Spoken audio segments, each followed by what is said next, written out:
നമ്മുടെ Karunagappally MLA CR Mahesh ഇന്ന് അസംബ്ലിയിൽ സംസാരിച്ചപ്പോൾ ചില മഹാസത്യങ്ങൾ പറഞ്ഞു. അതും നാടൻ ഭാഷയിലാണ് അതൊക്കെ പറഞ്ഞത്. പുള്ളി ഒരു നാടൻ മനുഷ്യനായതുകൊണ്ട് നമ്മുടെ MP രാജേഷ് സാറിനെ പോലെയോ അല്ലെങ്കിൽ P രാജീവ് സാറിനെ പോലെയോ ഒന്നും വളരെ കട്ടിയോടെ ക്യാപ്സിക്കം ടോക്ക് നടത്താനൊന്നും പുള്ളിക്ക് വശമില്ല. പുള്ളി ഒരു നാടൻ ഏറുകാരനാണ്. പക്ഷേ അദ്ദേഹം നാടൻ ഏറായി എറിഞ്ഞ ചില പച്ചയായ സത്യങ്ങൾ എടുത്തു പറയേണ്ടതാണ് എന്ന് തോന്നി. അതുകൊണ്ടാണ് അത് ആവർത്തിക്കുന്നത്. അദ്ദേഹത്തിൻ്റെ വാക്കുകൾ കേൾക്കാം. ഇപ്പോഴും അപ്പുറത്തിരുന്ന് UDF-നെ പള്ളു പറയുന്ന CPI-ക്കാരായ സുഹൃത്തുക്കളെ, നിങ്ങളും പലപ്പോഴും തിരുത്തേണ്ടടുത്ത് വായില്ലാ കുന്നിലപ്പന്മാരായി പോയി എന്നുള്ളതാണ് സങ്കടകരം. സാർ, അച്ചടി ഭാഷയിൽ ഇതിനകത്ത് വന്നിരുന്ന വർത്തമാനം പറഞ്ഞിട്ടോ പച്ചവെള്ളം ചവച്ചു കുടിക്കുന്നതായി അഭിനയിച്ച് കാണിച്ചിട്ടോ കാര്യമല്ല സാർ. ഒക്കുന്നെങ്കിൽ മറ്റേത് ഒപ്പിച്ചെടുക്കാൻ നോക്കും. നിയമസഭ നേതാവ് സ്ഥാനമെങ്കിലും ഒപ്പിച്ചെടുക്കാൻ നോക്കും. CPI-ക്കാരോട് പറഞ്ഞത് വളരെ ശരിയാണ്. ഈ തിരുത്തേണ്ട സമയത്ത് തിരുത്തുന്നതിന് പകരം വായിലാക്കുന്നിൽ അപ്പനെ പോലെ മിണ്ടാതിരുന്ന് വലിയ ആദർശം ഒക്കെ അഭിനയിച്ച് കാണിക്കുന്നത് കൊണ്ട് എന്ത് കാര്യമുള്ളത്? പറയേണ്ടടുത്ത് വർത്തമാനം പറയണം. അത് വളരെ ചെറിയ സന്ദർഭങ്ങളിൽ മാത്രം ആ PM ശ്രീയെ പോലെ തടിക്ക് പിടിക്കുന്ന സന്ദർഭത്തിൽ മാത്രം പറഞ്ഞു എന്നല്ലാതെ അതിന് ശേഷം ഒന്നും പറയാൻ, അതിന് മുൻപോ അതിന് ശേഷമോ ഈ കമ്മ്യൂണിസ്റ്റ് പാർട്ടി എന്ന് പറയുന്ന ഒരു പാർട്ടിയുമായി ബന്ധപ്പെട്ടുണ്ടാകുന്ന എന്തെങ്കിലും തരത്തിലുള്ള ജീർണതകളെ തിരുത്താനോ മാറ്റാനോ തയ്യാറായില്ല എന്നതാണ് ആ പ്രസംഗത്തിൽ സൂചിപ്പിച്ചത്. ഇനി അടുത്തത് കേൾക്കാം. സർ, ചോറ് കൊടുത്തതിന് ചരിത്രത്തിൽ ആദ്യമായി ഒരു വന്ധ്യവയോധനായ കമ്മ്യൂണിസ്റ്റുകാരനെ ഒരു മന്ത്രിക്ക് ചോറ് കൊടുത്തതിന് പുറത്താക്കിയ ഏക പാർട്ടി CPI അല്ലേ സർ? ഗോവിന്ദൻ മാഷ് ഈ സഭയിൽ ഇല്ലാത്തത് ഒരു വലിയ നഷ്ടമാണ് സർ. തെരഞ്ഞെടുപ്പ് സമയത്ത് അദ്ദേഹം പറഞ്ഞത് പാവങ്ങളൊന്നൊരു വാക്കിനി മലയാള നിഘണ്ടുവിൽ ഇല്ലെന്നാണ്.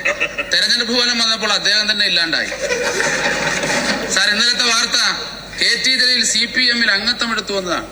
മോളെ കെട്ടിക്കാറായപ്പോ വീണ്ടും വാപ്പ പുയ്യാപ്പിള ആയതുപോലെയാണ് സാർ ആ വാർത്ത. KT ജലീൽ അംഗത്വം എടുത്തു എന്ന് പറയുന്നത് വലിയൊരു വാർത്ത എന്ന് മാത്രമല്ല 12 കണ്ണികയുള്ള ഒരു കുറിപ്പുമാണ്.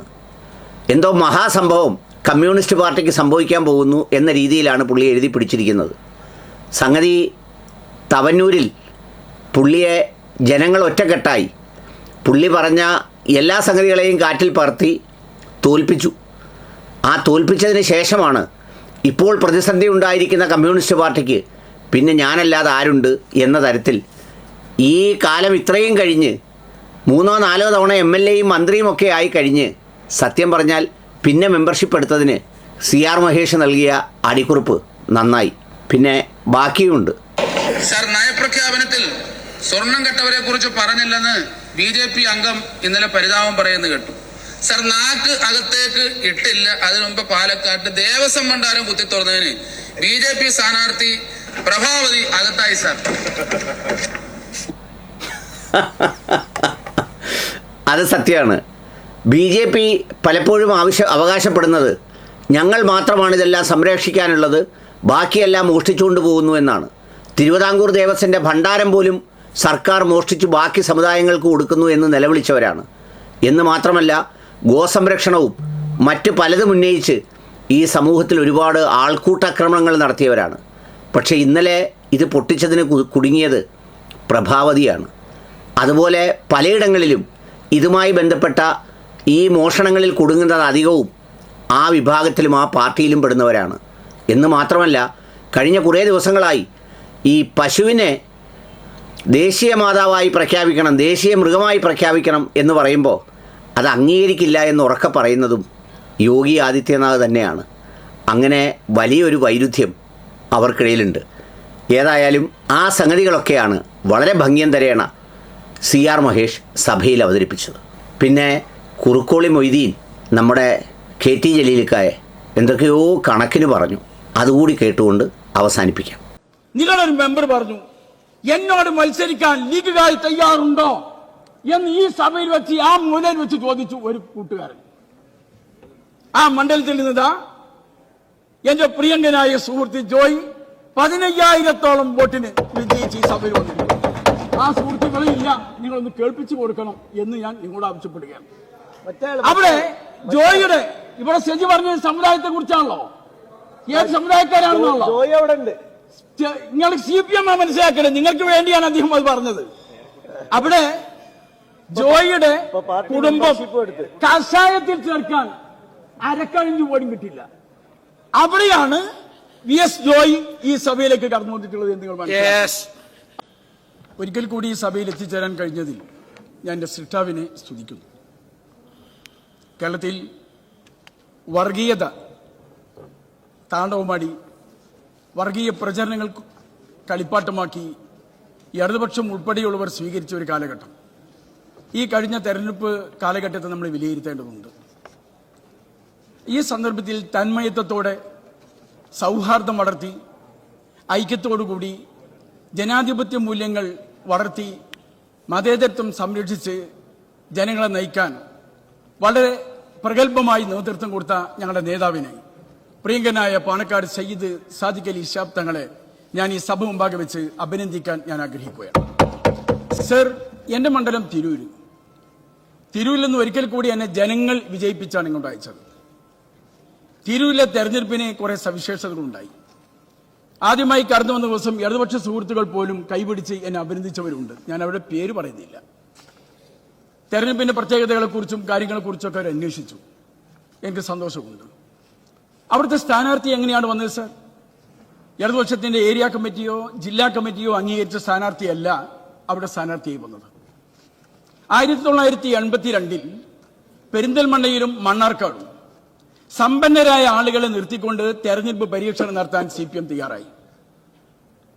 അവിടെ പരാജയപ്പെട്ടു എങ്കിലും തുടർന്നും ആ അഭ്യാസ മുറകൾ അവർ നടത്തിക്കൊണ്ടിരിക്കുകയാണ്. ഒരു സമ്പന്നനായ വ്യക്തി പണച്ചാക്കും കാണിച്ച് മുഖ്യമന്ത്രിയെ സമീപിച്ചപ്പോ ജില്ലാ കമ്മിറ്റിയുടെ തീരുമാനം ഏരിയ കമ്മിറ്റിയുടെ നിർദ്ദേശങ്ങളും വലിച്ചെറിഞ്ഞ് അദ്ദേഹത്തിന് സ്ഥാനാർത്ഥിയാക്കാൻ തയ്യാറായി. നിങ്ങളുടെ നയം ഇത്രയേ ഉള്ളൂ എന്നാണ് നമ്മൾ മനസ്സിലാക്കേണ്ടത്. പാർട്ടിയല്ല, വ്യക്തിയെയാണ് നിങ്ങൾ അംഗീകരിച്ചത്. അവിടെ തെരഞ്ഞെടുപ്പ് നടന്നു. കഴിഞ്ഞ പ്രാവശ്യം എനിക്ക് കിട്ടിയതിന്റെ ഏകദേശം 4 ഇരട്ടിയോളം ഭൂരിപക്ഷം എനിക്ക് തോന്നുന്നു. 7000 ജയിച്ച എന്നെ 24,000-ലേറെ വോട്ടിനാണ് ഇപ്രാവശ്യം ജയിപ്പിച്ചത്. സർ, ആ തിരൂരിലെ ജനങ്ങളോട് ഈ രീതിയിലുള്ള കുപ്രചരണങ്ങളും വർഗീയ ധ്രുവീകരണ നടപടികളും കൂടെ ഈ പണച്ചാക്ക് ഒടുകലും ഒക്കെ ഉണ്ടായിട്ടും മതേതരത്തിനൊപ്പം ജനാധിപത്യത്തെ കാത്ത് ജനങ്ങൾ എന്നെ വിജയിപ്പിച്ചുകൊണ്ട് അയച്ചതിലുള്ള സന്തോഷം ഞാൻ ഇവിടെ രേഖപ്പെടുത്തുകയാണ്. UDFന്റെ വിജയം പ്രോജ്വലമാണ് സർ, അഭൂതപൂർവമല്ലേ. ഞെട്ടൽ മാറിയിട്ടില്ലല്ലോ അപ്പുറത്തുള്ള ആളുകൾക്ക്. ഇപ്പോഴും ഒന്ന് നിങ്ങൾ ശരിയായി നിൽക്ക്.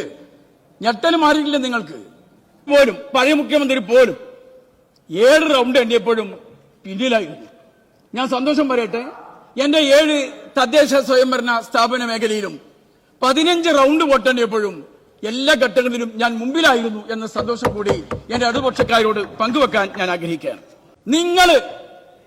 നിങ്ങൾക്ക് കാമാക്ഷരം നിങ്ങളുടെ നേതാക്കന്മാരുടെ മുഖത്ത് നോക്കി പറയാൻ അവകാശമില്ല. സ്റ്റാലിന്റെ കാലത്ത് ഇങ്ങനെ ഉണ്ടായിരുന്നു.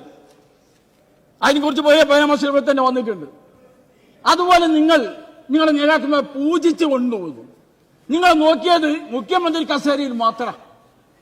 മുഖ്യമന്ത്രി വീണ്ടും മന്ത്രിയാകാനുള്ള അവസരത്തെക്കുറിച്ച് ഞങ്ങൾ ആലോചിച്ചു. മുഖ്യമന്ത്രി സർക്കാർ ഞങ്ങൾക്കുണ്ടാകും. ഭരണം ലക്ഷ്യമായി കേരളത്തിലെ ഒരു പാർട്ടി മുന്നോട്ട് പോയി എങ്കിൽ അത് നിങ്ങൾ മാത്രമേ ഉള്ളൂ. ഭരണ ലക്ഷ്യമാക്കി. ഞങ്ങൾക്ക് ഭരണ ലക്ഷ്യമല്ല, ഞങ്ങളുടെ ലക്ഷ്യത്തിലേക്കുള്ള മാർഗമാണ് ഭരണം.